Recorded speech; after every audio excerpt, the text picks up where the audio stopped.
Kumusta mga tol? Welcome back again sa ating channel. Dito sa Reaksyon at Balita, si Attorney Melvin Matibag ng NBI, Director ng NBI, mayroon na palang konklusyon. Ang 18 Marines ay kanyang pinagdududahan. Ngunit mga tol, medyo natabingi siya doon kay Karen Davila dahil nasukol siya ni Karen Davila eh. Narito mga tol ang kanilang pag-uusap, i-share ko sa inyo. At kayo nang bahalang humusga kung para ba talaga kanino si NBI Director Melvin Matibag, para ba talaga sa mga Pilipino o para sa mga nagkamkam ng malita. Matibag, magandang umaga po sa inyo. Magandang umaga po, Ma'am Karen, at sa milyon-milyong na tumatangkilik na yung programa. Good morning po. Salamat po. All right. So 12 of the 18 Marines have already responded to your subpoena. And did they go to the NBI directly? Ma'am, ganito po. Actually, it's 18. Una po, 16 yung dumating. Tapos on the second call po sa kanila, 18. Yung pong 12, yung po yung everybody already issued their individual statements po. Yung sa interview. But when it's time for them to sign their official statements, only 6 signed it, 12 hindi pirma. Hindi po nagpirma So yung 12. 6 lang. Sa 18, 6 lang ang pumirma ng affidavit nila, parang ganun. Opo, kasi ang naririnig ko, ang sabi sa akin ng mga INT po natin, nung pipirmahan na nung iba, nung 12, si Attorney Balicod, the lawyer who represented them, objected because he wants to review the statements. Okay. Pero yung the statements na binasa na when they're about to sign, yung 6, nakapag-sign na. Kasi ang nangyari po dyan, they were interviewed separately, iba-ibang table yan. So we advise them na dapat marami sana yung lawyer. Kasi po, if they want to be represented by lawyer, dapat mag-avail sila ng iba pang lawyers. But Attorney Balicod, sabi niya, kaya niya na i-represent yung 18. So that's what we did. And the entire proceedings, Ma'am Karen, I have to mention it on the onset na yun pong interview nila is fully recorded with their consent. So ibig sabihin po, naka-record naman po yan for the purposes po ng documentation, and eventually, alam na po natin, meron laging he said, she said na nangyayari. So pagka po tiningnan yung records nung interview, nandoon po, and that was reflected, reduced into writing, na yun po dapat yung pipirmahan nila na salaysay po nila na binigay. Okay. Now, may value ba ang testimonya o aligasyon na hindi pinirmahan ng isang testigo? Halimbawa, yung right now, yung 12 na hindi pumirma, would you consider, how would you weigh that testimony if they did not sign it? Well, sabi ko nga po kanina, may recording, so that is a voluntary statement. Wala namang pumpilitan at takutan na nangyari. So once it's presented to any agency, like halimbawa sa Office of the Prosecutor, sa Korte, I think it's the court who will decide what is the probative value ng mga statements po nila. Siyempre po, kung pinirmahan na, mas matibay na po yun kasi nakalagay doon, voluntaryo na sinalaysay, sumagot sa mga katanungan, at binigay sa kanila kung ano yung dapat nilang mga karapatan sa panahon ng pagtatanong po sa kanila. At pinirmahan. Pinirmahan po. So yung mga pinirmahan po, yun, medyo mas mataas na po. Yung pag sinabi mo yung weight of evidence, mas mataas na po yung may pirma dahil voluntary. Kasi ang magiging tanong pa naman po sa korte niyan or sa office ng prosecutor, pag tinanong, pinilit ka ba rito, pinirmahan ka, ano bang circumstances surrounding dito? Kaya naman po, naririnig ko sa social media, sa mga ibang interview nila, Attorney Balicod, meron silang mga paliwanag na sinasabi, yun po, ang mag-a-assess na po nun ay kung saan po namin ipipresenta yung naging findings po ng National Bureau of Investigation. Okay, so just to clarify, the 18 Marines aren't under your custody. They are, tama ito, no? They are, sino nag-aalaga sa kanila, sir? It's Attorney Balicod. They are not under custody. In fact, yes, opo, magkakasama po sila. In fact, doon sa isa pa sa mga na-interview, sinabi nga, they were being housed sa isang safe house dyan sa White Plains. And when we check kung kanino yung bahay ng White Plains, alam na po namin kung sino may-ari. Sino yun? Sino yung bahay sa White Plains? Si Ah, Mike, is it Mike Defensor? dapat tinanong niyo po kanina sa kanya. Hindi ko, kasi ang kinlaim lang niya is transportation. Well, meron po kaming report. We just have yet to validate kung kanino talaga nakarehistro po yung bahay. Ano po? Oo. Pero do you know who? Yes, we have given the information. We just like to be 100% certain kung kanino po yung bahay na yon. Okay, Pero does nagdating it, po doon sa isa sa mga Marines po yon na sinabi na doon sila at sila yung magkakasama noong January pa po. now, does it affect the credibility of the 18 Marines hypothetically if, let's say, they are being housed by either Mike Defensor or anybody in that political sector? Does that affect the credibility or the truth of the allegations? Kasi Yun na syempre, kung mga ex-Marines to, mga walang pera din yan. I mean, alam niyo naman ang kwento ng testigo sa Pilipinas. Kailangan ang testigo sa Pilipinas inaalagaan dahil, alam mo yun, Parang Senator Manaway po, ganun, ano po. yeah, Yun po yung- regardless of the issue, ha. I mean, in my 32 years as a journalist, ang testigo sa Pilipinas, lumalakas ang loob kapag alam niya kahit papaano, alam mo yun, hindi siya mamamatay, protektado siya. It's Ano naman po yun? practical. Well, Does tama it naman po matter? yun. Kahit po sa fold ng government, meron nga tinatawag na Witness Protection Program eh. Yung po yung legal na pamamaraan. Ngayon po, yung sinasabi nyo, tinatanong nyo kung naapektuhan yung kanila pong credibility, doon na nga po natin tinitingnan. Kaya po tinatanong, kailan pa ba to? Kailan kayo magkakasama? Yung pong sinasabi kanina ni former Congressman Mike Defensor, pag pumunta ka sa piskalya, tinapatawag agad. Hindi po totoo yun. Alam nyo naman po yan, lahat tayo nagkaso eh. Pag nagkaso ka, ikaw muna unang tinatanong, ano ba yung reklamo mo? At tandaan po natin, the burden of proof always lies to the accuser. Yun Yeah, po yung yeah. dapat tandaan dyan. So gusto po nila ipatawag namin kaagad yung mga pinangalanan. Binabanggit niya halimbawa si former Speaker Martin Romualdez.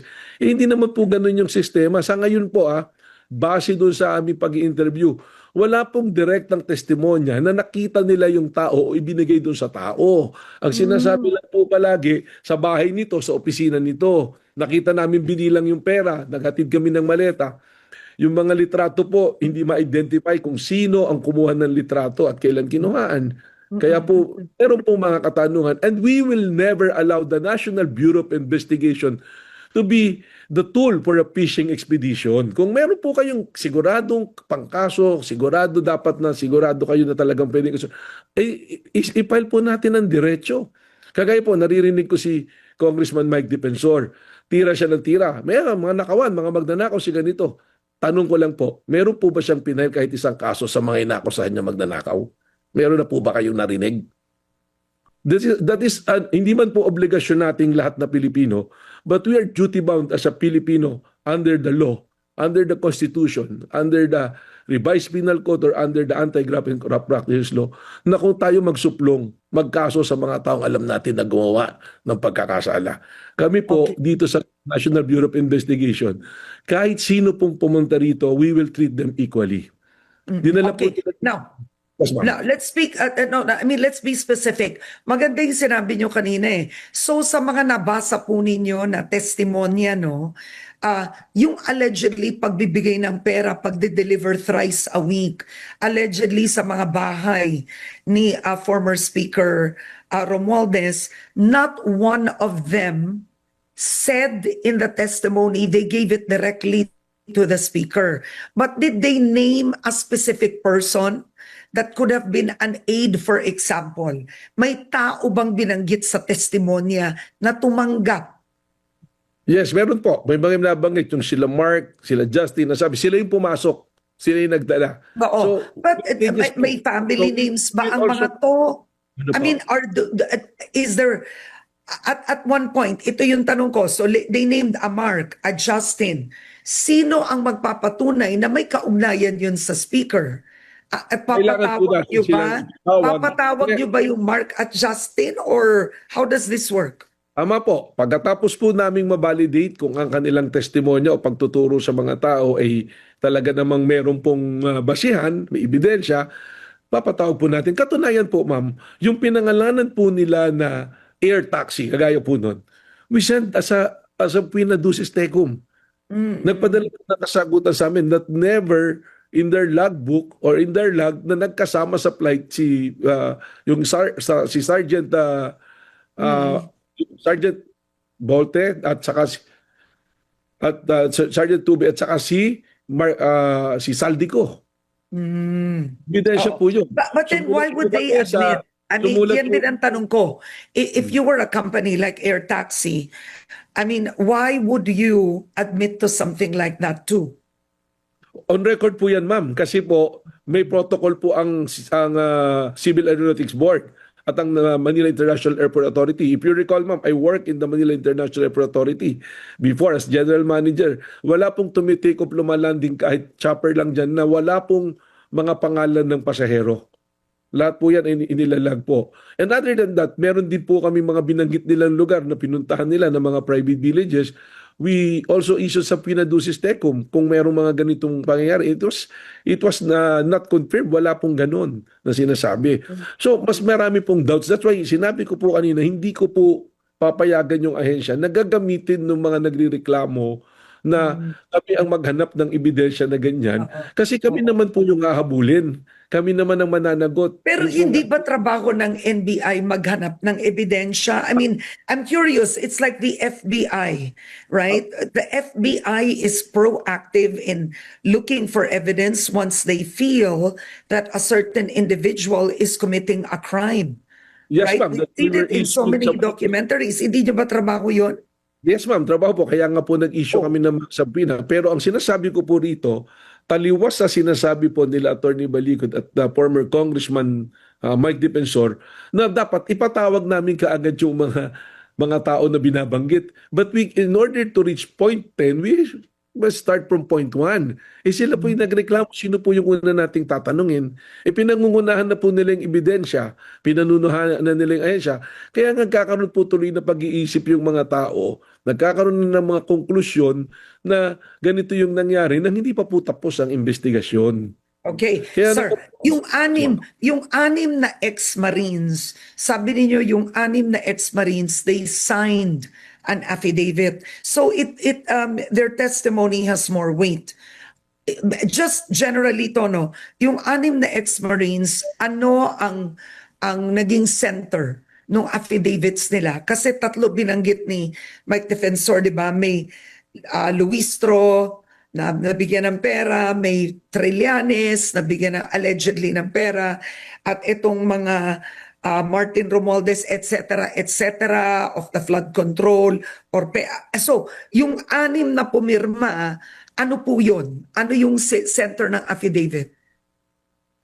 Alam niyo po, ang tinanong namin sa kanila kung ano yung mga partisipasyon po nila, isa-isa doon. So doon po sa anim, sa totoo, I'll be very honest with you, Ma'am Karen, pinafinalize po namin yung buong report. Kabuuan na po nung 18 po. So isa-separate po namin, ito yung pumirma, ito yung hindi pumirma, at kung ano yung participation. Ang ginawa po kasi namin dyan, yung affidavit consists of 36 pages, kasama na yung annexes. Yung joint affidavit po nila ng February 23, hiniwalay-walay po namin. At tinanong namin, ano yung participation mo dito? Saan ka rito? So ano yung recollection mo? So doon po, nang lumalabas po talaga, based po doon sa joint affidavit at sa mga personal salaysay nila, wala pong personal encounter doon sa mga inaakusahan nila.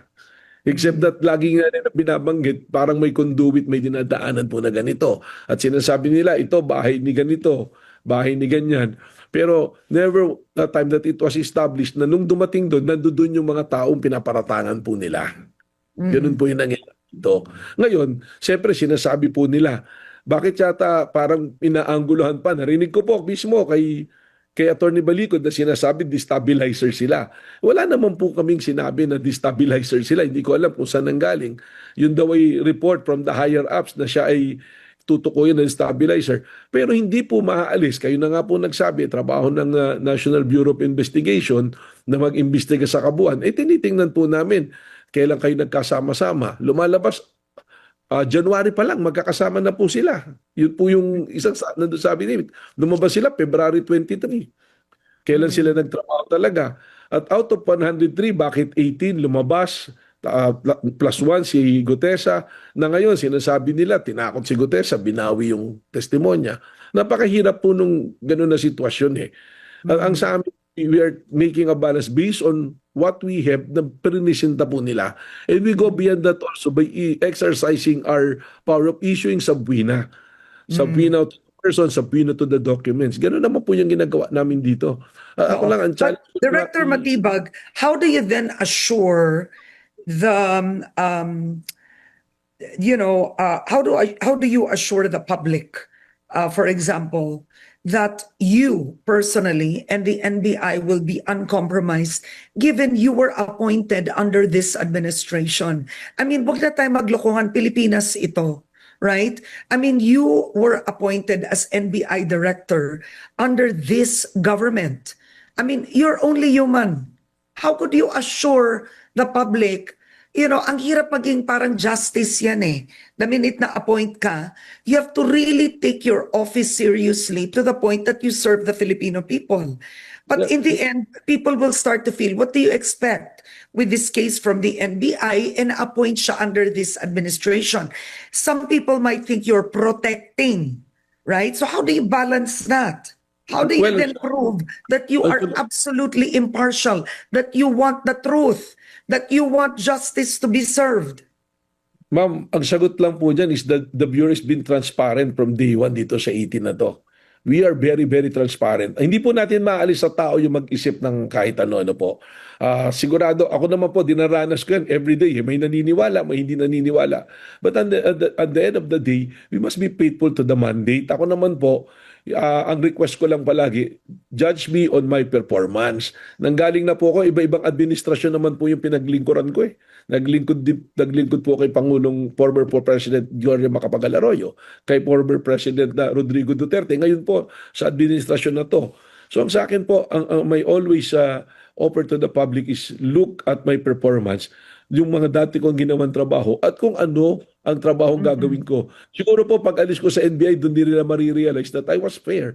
Sapagkat ang sa akin lang pong gagawin ngayon habang nandito ako, I will be very, very transparent at kung ano po yung batas at procedure na dapat gawin, yun ang gagawin. Dito po sa 18 Marines, yun po yung sinusunod ko. Wag naman po sanang baluktutin na pag may nagkaso, kailangan puntahan natin kaagad. Hindi naman po yun yung practice natin eh. Kahit sa ordinaryo po, investigador ng barangay, pag may nagreklamo na kapitbahay mo, yung kapitbahay mo muna ang tinatanong bago ka puntahan at tanungin ano po. Patunayan muna yung po mga claims po ninyo. I think, one thing is universally clear. The burden is on the accuser. That's one thing universally clear. So what happens next, Director Matibag, last words? Anong mangyayari? Nagpunta na po si Mike Defensor. Yung 18 nagpunta na po sa inyo. Pero 6 pa lang ang pumirma ng affidavit. What's next?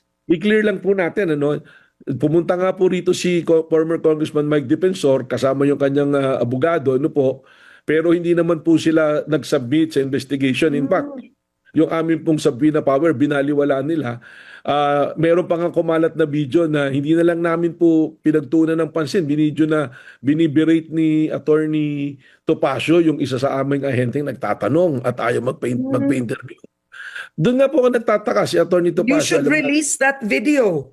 Nilabas po sila. Sila po nagtabas. Actually, it violates the data privacy po. Nagtataka nga po kay Atty. Topacio, malaking tao siya pero bakit maliit ang pangunawa niya sa mga ganyang bagay? Yun po yung nakapagtaka. Tapos nandirito na sila, sabi ni Mike Defensor, ba't pati asawa ko pinatawag? Hindi po kami ang naglagay sa sitwasyon na yun sa asawa niya. Pinagamit niya yung sasakyan doon sa 18 Marine, nakarehistro sa pangalan ng asawa niya. Kailangan naming tanungin because we want to know the circumstances surrounding that. We have to clear them kung ano talaga yung nangyari. So doon sa 18, I appreciate nung unang pumunta, hindi po ayaw pag-usapan yung joint affidavit nila. Nung bumalik, pinag-usapan na. Hindi nga lang po pinirmahan. They have their own reasons. May mga report na po pumapasok sa amin. Siguro, kaya ayaw pirmahan nung iba na gusto na rin, gusto pumirma, gusto na rin nilang matapos kung saan talaga papunta yung investigation. Tatapusin po namin ito. We will submit to the public kung ano yung findings. ng NBI at kung ano po yung mga dapat pa mga susunod na hakbang gagawin po namin, Ma'am Karen. And we will report it to the public. Sa tulong po ninyo, ipapaalam po namin. Wala po kaming itatago dito. At lagi ko po sinasabi, we are not protecting anybody. The NBI is for the people po. Marami pong nagreklamo rito. Doon pa lang po sa cyber cases namin, we have 25 cyber cases every day in the average po. At Yeah. makita nyo naman, Ma'am Karen, I think the public will see, doon na po sa tinatanong nyo, paano masabing fair kami, hindi lang po itong 18 Marines ang kasong hinaharap namin. In my 1 month po dito, pag tingnan nyo naman po yung performance, napakarami po naming apprehensions na mga illegal po na gawain. Pati mula po sa tumakas, mula po sa terrorism, mga peke po na goods, drugs, human trafficking, sexual abuse sa mga bata. In 30 days, may 30 days po, yan po yung naging performance na po ng Bureau. So wala po kami itatago sa inyo. Pumunta po kayo sa amin and we will treat you the same way that we will treat anyone na pumupunta tumingi po ng tulong sa NBI po.